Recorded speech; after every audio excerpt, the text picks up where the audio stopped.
So, this year is a good year ng mga Ergo users or Ergo mouse kasi medyo marami namang na-release na Ergo pero yun nga, most of them are high-end. Yung mga medyo mahal talaga, nasa 5 to 7,000 or 4,000.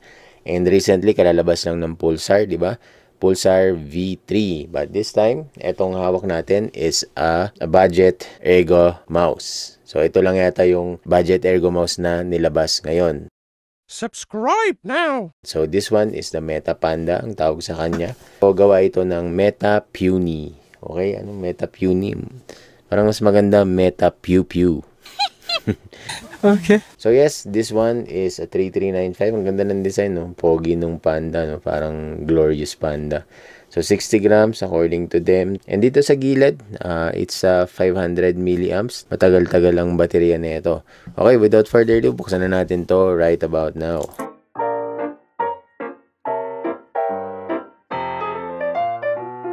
Right, so unang-una, meron siyang manual. Obvious naman na manual to. Yung length niya is 122 or 123 by 65 by 40. 41, medyo mababa. Yung usually 42 eh. And then, lengthy siya. Tapos, 60 grams according to them. So, it's a Chinese. And then, ito, and parang poster siya, no? Pwede mong idikit kung saan mo gusto. Pero, lagyan na lang natin dito. Right, so ano ang laman nito? Yan, meron siyang adapter. Yan, merong panda na icon. Hindi siya ganun kalambot pero I think okay naman. Mukhang decente naman tong USB cable niya. Tapos ito, as usual, sa mga budget, or even sa high-end, mga ganito lang naman din. Okay, so ano pa laman niya bago natin tignan yung mouse mismo? Oh, meron siyang grips. Okay, ang ganda ng grip niya. Terno sa poster. And yung tray niya is a transparent, no? Something different. Parang mga toys. Okay, so ito yung mouse. Yun. Wow. Okay, mukhang Dove 3, ano? Mukhang that other V3 na mas maliit ng konti. Oh, nice. Guys, ang presyo pala nito is only 1,799. Yan, meron akong link dyan sa description. Makikita nyo.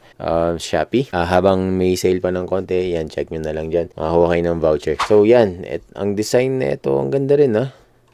Maganda rin siya, guys. Ang coating niya, surprisingly maganda. No? It reminds me of the X6 Attack Shark. Parang nung na-review natin nung nakaraan. Okay? Tapos, itong buttons niya.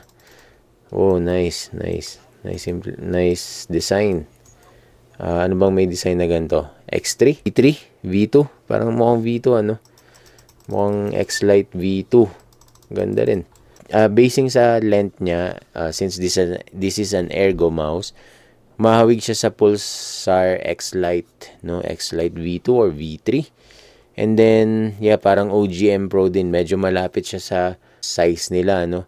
And then, yung weight, hindi siya ganun kabigat. Pero, kung isi-shape test natin, medyo may sayad ng konti dito sa pinky finger dito. Mas mararamdaman ko dito sa area na to, yung dikit niya sa palm. Okay, nandito. And then, claw grip. Yes. And then, palm grip, of course, pang Ergo eh. Di palm grip, goods na goods. Pero, yun lang. Sa hand size ko na 19 by 10, medyo sumasayad yung yung pinky and yung ring finger ko. Pwede naman mag-adjust. Claw grip ako. Yan, wala naman problema. Okay.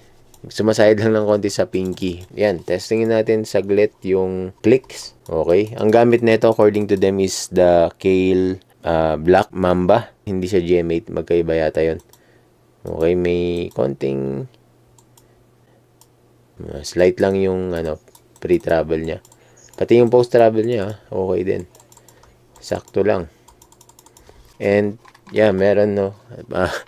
May alog. May rattle konti. Yan, no? Yan, yung naririnig niya, yan yung rattle niya. Okay, medyo, hindi naman sablay sa build quality, pero parang may konting kulang. So, kinulang sila sa build quality. Naramdaman ko dito yung loose ng click shell niya. Okay. Okay, pag takpan ko to, yan, nawawala. Okay, sa click shell nga siya, guys. Yun lang. Sa dito lang, medyo loose lang ng konti. So, yan yung first impression natin dito. Nagagandaan ako dito sa sa side buttons na yun, sa shape niya. Tapos, ito, oh, nice. Ganda rin yung DPI button. Itong encoder niya, itong wheel, oh, nice din. Kahit TTC Gold to. Konting rough given. Oh, tsaka mabigat yung encoder niya. Hindi siya spammable. May packet siya dito. Ayan.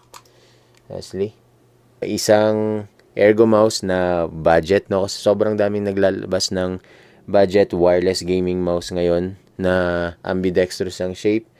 So, ito lang yata yung naglabas ng Ergo. And, yes, isang color lang siya, walang black. And, yeah, meron siyang panda dito. Medyo hawig sa, yan, sabi ko, glorious. Siya yata to eh. No? Cute din, ah. Cute. Guys, abangan nyo yung review natin dito. But for my first impression, mukhang ayos siya. Mukhang promising to. Tapos, 1,799 lang for a 3395 Ergo. Decent naman yung build niya. Ang ganda ng coating. Parang na-excite akong testingin ito. Parang gusto kong gamitin na agad. So, guys, I'll see you sa game testing natin sa live. I think it's good for medium to large. No, medium to large.